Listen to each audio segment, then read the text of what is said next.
Hey basketball fans, are you ready to win real money? Check out Pick 6 from DraftKings. When it comes to basketball payouts, DraftKings Pick 6 dunks on its rivals, including prize picks.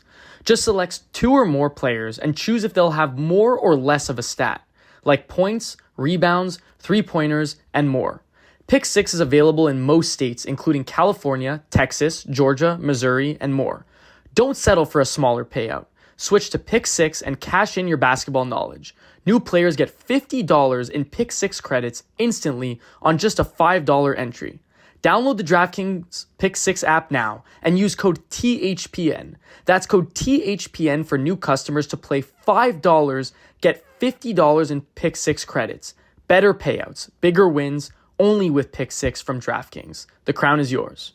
Gambling problem? Call 1-800-GAMBLER. In New York, call 877-8-HOPE-NY or text HOPE-NY 467-369. In Connecticut, help is available for problem gambling. Call 888-789-7777 or visit ccpg.org. Please play responsibly. On behalf of Boot Hill Casino and Resort in Kansas, 21 and over. Age and eligibility varies by jurisdiction. Void in Ontario. Bonus bets expire 168 hours after issuance. For additional terms and responsible gaming resources, see dkng.co/ice.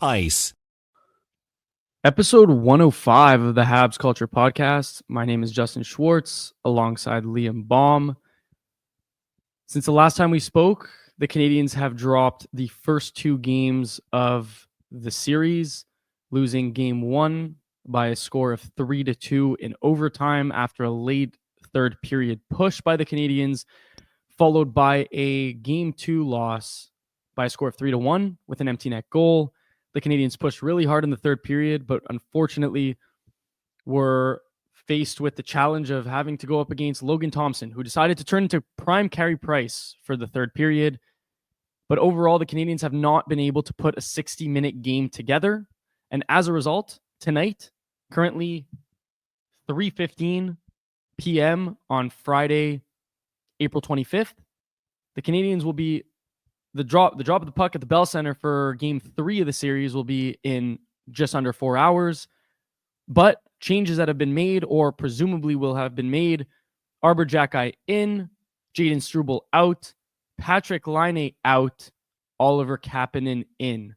Now, if any of you guys have been tuning into our TikTok lives over the last few days, we've been going live at Habs Culture on TikTok after games. So if you guys want to join tonight, it's a lot of fun. We get a lot of people in there. We chat hockey. It's always a good time. But if there's one thing that we've been talking about is the need for Xhekaj, Laine to be out because he hasn't been playing as well as he has been, or as we would have liked. Liam, what are your thoughts on these changes? What are your thoughts on the first two games of the series? I feel like we've spoken about it enough over the live, but we haven't been able to give it to our followers yet.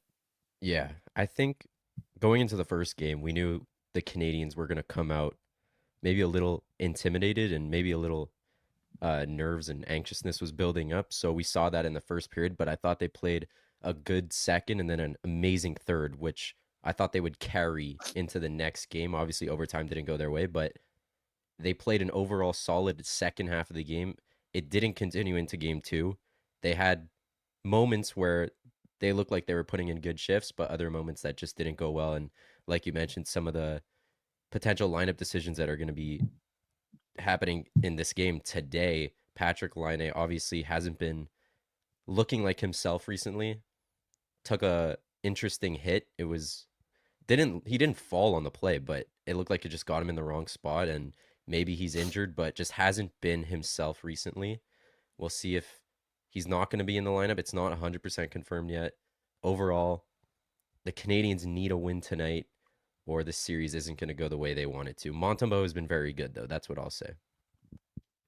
I've said this many times now to you, Liam, but I have a really hard time believing that the Canadiens don't take this game 3.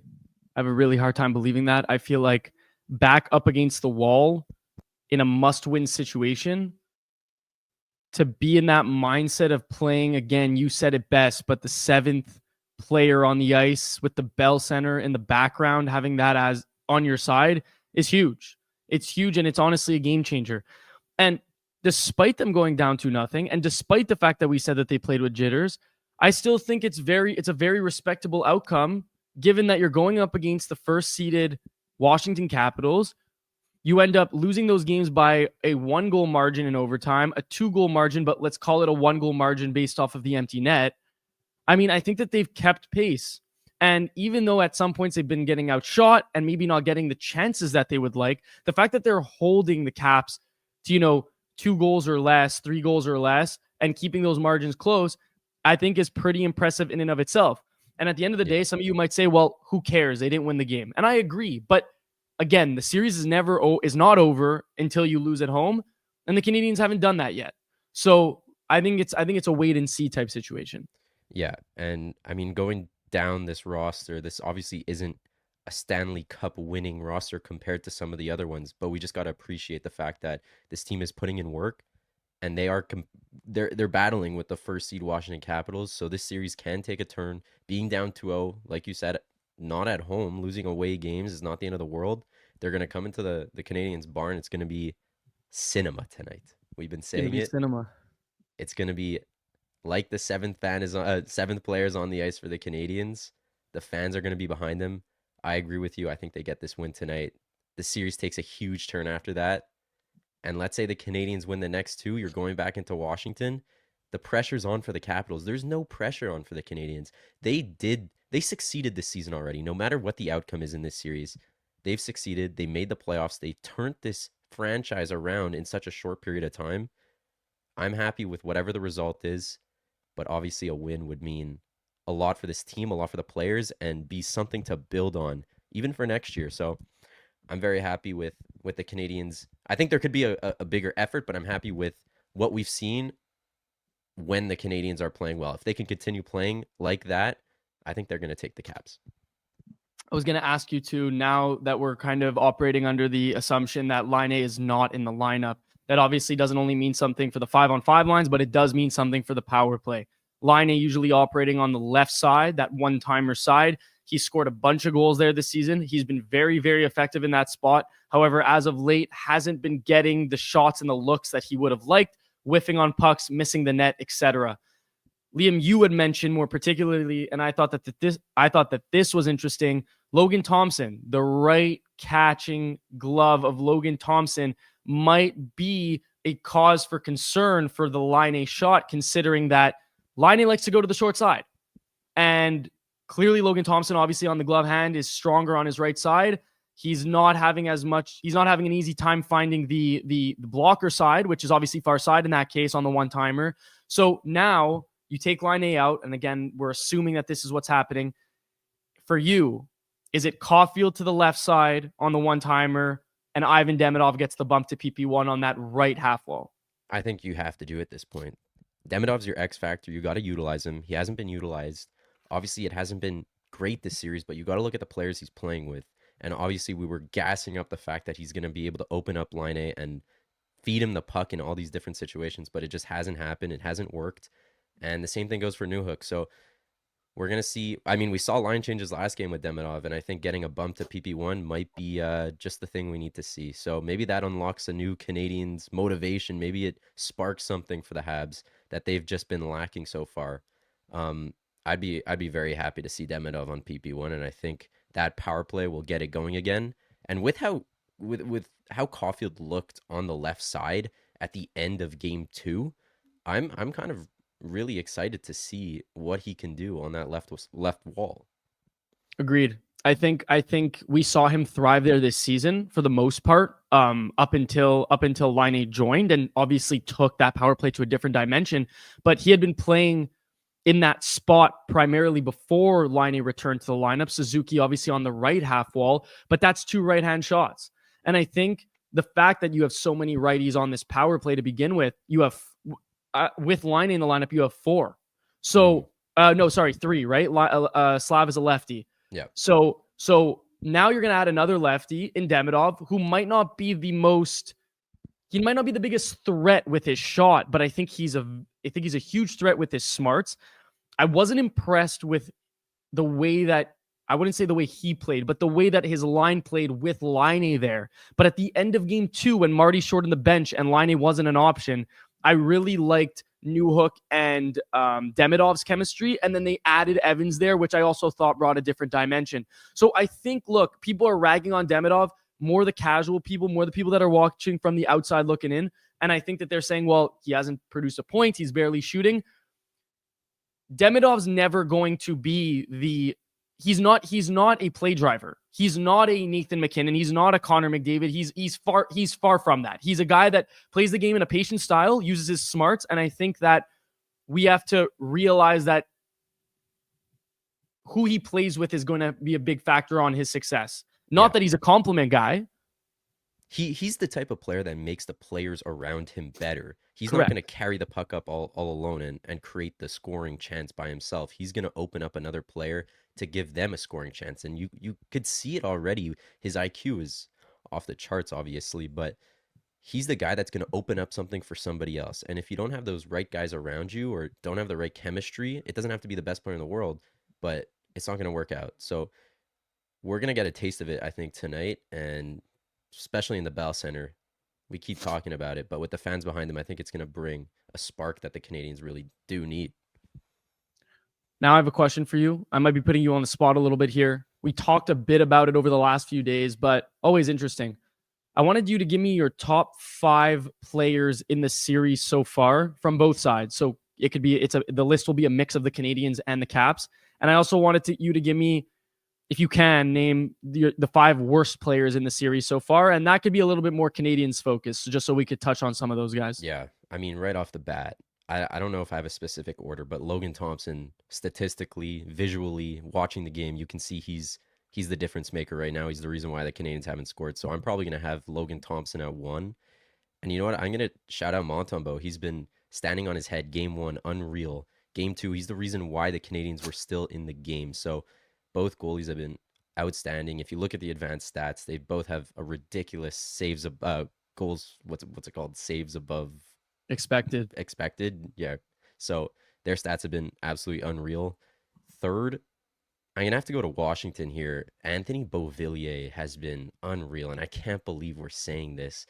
The one trade deadline acquisition that Washington does is a guy who slots in for Protas, who might be coming in tonight. We'll see, but I don't know if they could change it up because he's got a point per game right now. Had an unreal game 1, even game 2, he was buzzing. Number 4, I'm going to go with Caden Gooley. I think Gooley's played that shutdown role. He's taken over the Matheson minutes. He's averaging like 25, 24 minutes a night at this point. And he's been the real strong point for a Canadiens defense that has looked very shaky so far. Number 5 in the series, I think you got to go Ovi. I mean, outstanding game 1, lethal shooter everywhere. It's been a lot of positives for the Caps, but I don't think there's been an outstanding performer for the Canadiens at this point. No, and I think that's what we need to see change tonight. Suzuki going shotless in game 2. He looked a bit shaky with his decision making, and we're not going to sit here and rag on Suze because he's been one of the greatest reasons this season why the Canadiens are in the position that they're in. However, the Canadiens do need their top guys to step up when it matters. And yes, Suze comes out of game 1 and he scores the game tying goal to force OT. Unbelievable. But in game 2, when the game is as close as it is, sometimes it's a little bit hard to depend on your depth scoring. And even though we preach the depth scoring of the Habs, you still need your big players to come up. I think that, again, the power play dynamic, if the Canadiens do get opportunities in this game, because it seems as if so far in this series, the refs have kind of put their whistles away in favor of the Caps. And I'm not saying that the Habs have lost because of the no calls, but I do still think that it's been a bit ridiculous. More specifically, the Caulfield cross-check or body slam with 3 minutes left in the game. Two cross-checks to the face for Gallagher, which is kind of ridiculous. One from Alexiev, one from Matt Roy, I think. But nonetheless, all I'm saying is that I think that Suzuki is going to have to take his game to a different level tonight and for the rest of the series because the Habs heavily depend on him and kind of follow suit when they see that their captain is driving offense. Yeah, and going back to your last question, I know visually we can see who's been the worst players in this series for the Canadiens, and obviously it's those guys who haven't produced offensively that need to, whether that's Slav, Line A, or Demidov. But one guy I want to get into that I think is going to make a huge difference if he does end up producing is Slavkovsky. If he's the guy winning battles along the boards, opening up the play for Suzuki and Caulfield, it's going to be a different series. We need that goal-scoring production from those guys, and it starts with Slav. And we saw it against Carolina in the last game of the season. I know it was a team that was, basically their AHL squad, but Slav battling along the boards opens up 2 plays where the Canadians end up converting on. So if we get that going, if Slav ends up, taking it to the next level, I think it's gonna be very strong. It's gonna be very good for the Canadians to get them going again. I think that's the spark they need, like a Josh Anderson, Joel Armia type performance that we see at some points in the games. I think he has to simplify his game a little bit. We've dealt with those inconsistencies throughout the last 2 seasons when he's been healthy, and it's a bit annoying to watch the ups and downs, right? The confidence clearly is an issue. But look, we saw his presser after last game. He was obviously disappointed with the way that the Habs played, with the way that he played.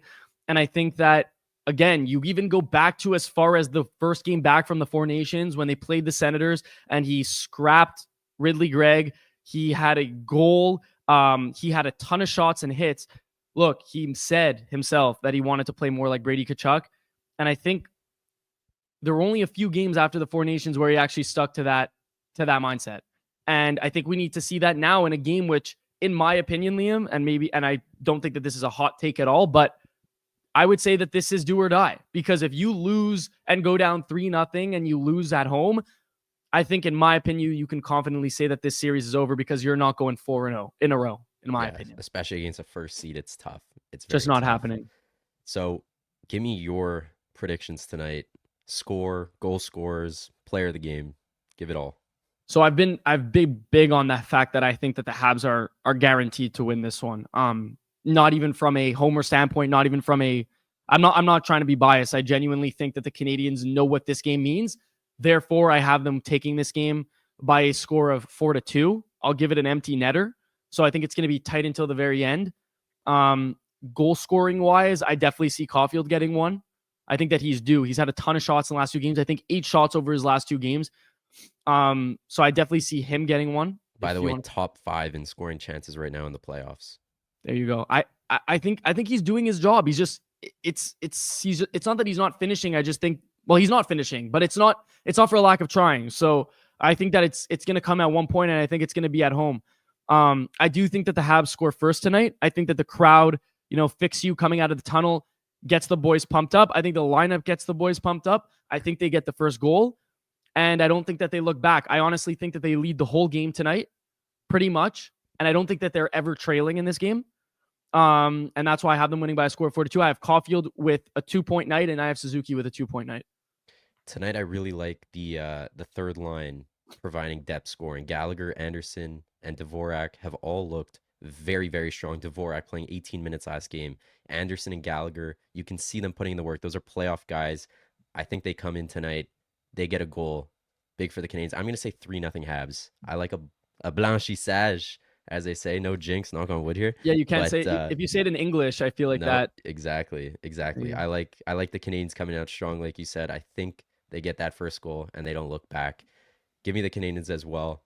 We've gone over stats, we've gone over lines, players. I think it's time to open up a new segment here. The playoffs have gone on for a while now, good week or so. What's one team that you think is going to win a series that you didn't see them winning originally? I know what your answer is, but I'll give. I mean, okay, I was always strong on LA.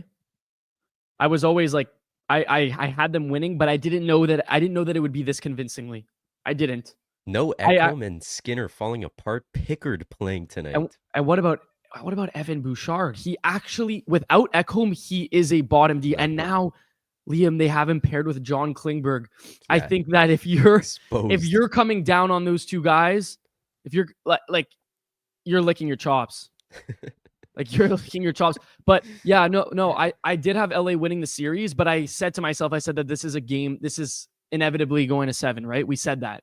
Yeah. We said it's inevitably going to 7, but I think that LA might be one of the stronger teams in the West. I think that they're dominant at home. Kuzmenko at the deadline was they're using him like no other team has. I mean, in Vancouver, he did score 30 goals. And by the way, for any trade deadline acquisition, he is the most points. Who would have saw that coming? I mean, the truth is it that surprising? He has the skill, and he's playing with Kemper. He's playing with Kopitar Kempe. and Kempe. Yeah. So many K's going on there. You got Yeah. Kuzmenko, Kempe, Kopitar.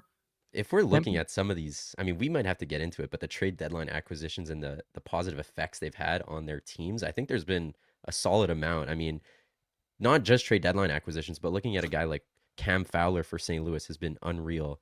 Anthony Beauvillier, like we talked about, Kuzmenko. There's been a lot of great acquisitions, and I think it's paid off for a lot of teams. Scott Lawton, too, has been very solid, and Carlo obviously solidifying the Leafs decor. Going back to my question, I'll answer mine. I think we both didn't see this coming after game one, but the Minnesota Wild, I talked a lot about it, but in December, they were first in the league at one point. First in the league. Gustafsson has looked really solid, and Ziv Buyum coming in, he's been great as well. So Kaprizov and Joel Eriksson are clearly the biggest parts of this team because it's just taken a 360, and I think they're going to win this series. There's been a lot of surprises, and one I'm going to talk about as well is Tampa just getting dominated At home. at home. 2-0 at home, or down 2-0 at home. It's not looking good for them against the former champs. And then finally, I think one of the biggest upsets to this point, considering the fact that they're missing their best defenseman and highest scoring forward on their team, the Dallas Stars. Last two games have looked very solid, very, very solid. And I don't know about you, but I think I see them winning the series right now. I don't think so. I don't so? think it, I still don't think it like I still, because every game's been close, right? The last two went to Yep. OT. Not that means anything. They're the ones that were victorious, but I still have a lot of faith in Colorado. I still feel like when it comes down to playoff time, I think that they know how to get it done. Dallas, though, very impressive without J-Rob and Heiskanen. Yeah. I think that's honestly crazy. And I the think fact that they'll probably get Heiskanen back. Agree. Yeah, we can both agree this is a 7-game series, though, right? This is a 7-game series, but originally I didn't think so. Originally, I thought it would be 6 for Colorado, maybe if not 5. But yeah, I mean, look, most of the series in the NHL are looking pretty solid right now, maybe except for the Leafs Sens one, and I guess the Habs one as of right now.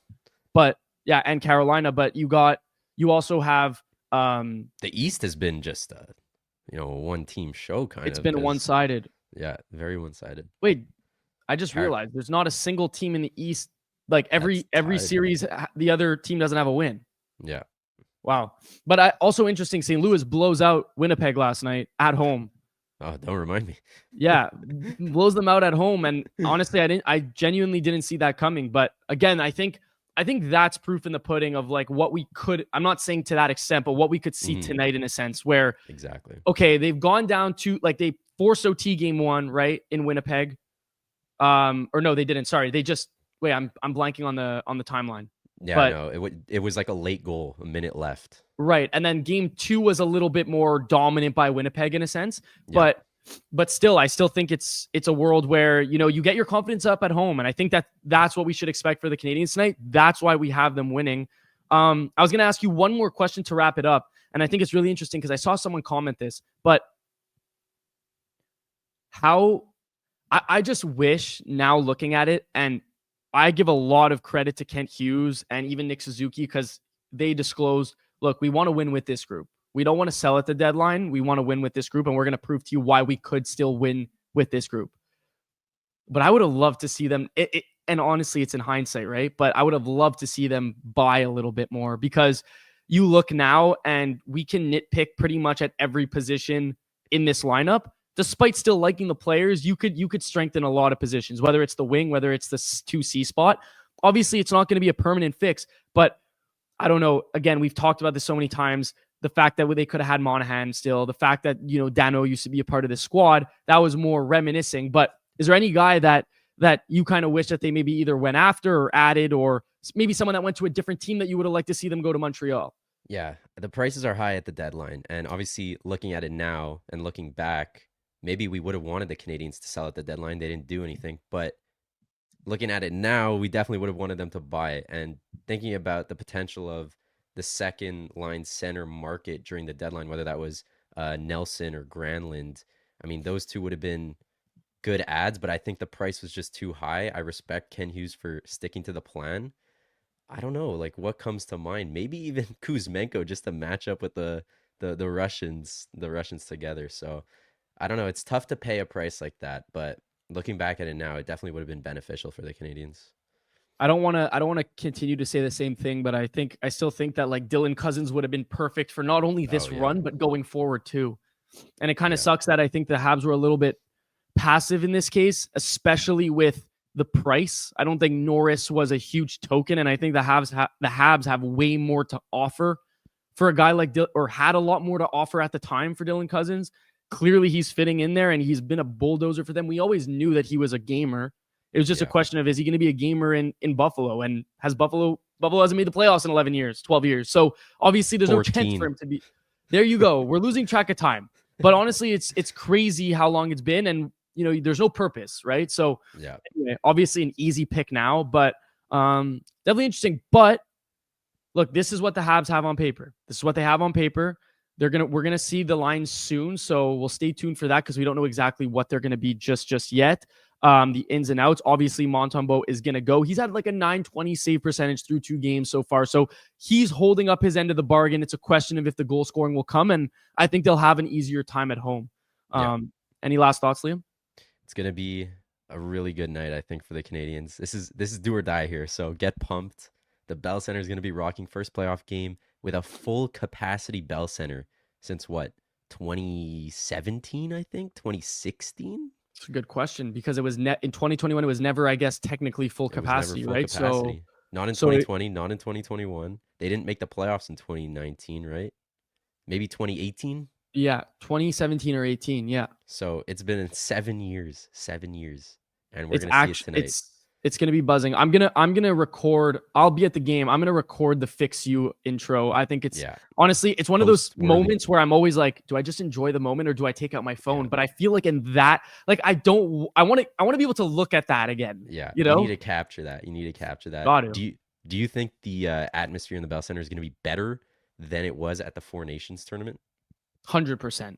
100%. That's a I lot. think the That's Four a Nations high. was That's fun. that's a steep level to be at. Yeah, but think about it. That was also not like yes, it was definitely an environment that was unbelievable to be a part of, but at the same time it wasn't specific to the city, right? Like Yeah, this is Montreal. This is what Canadiens fans pride themselves on, and to be in the playoffs for the first time in 4 years, let alone at full capacity, is going to change everything. And I think that honestly, the fact that I'm getting to go is so lucky, but I think I'm going to walk out of there with a huge headache and my ears ringing.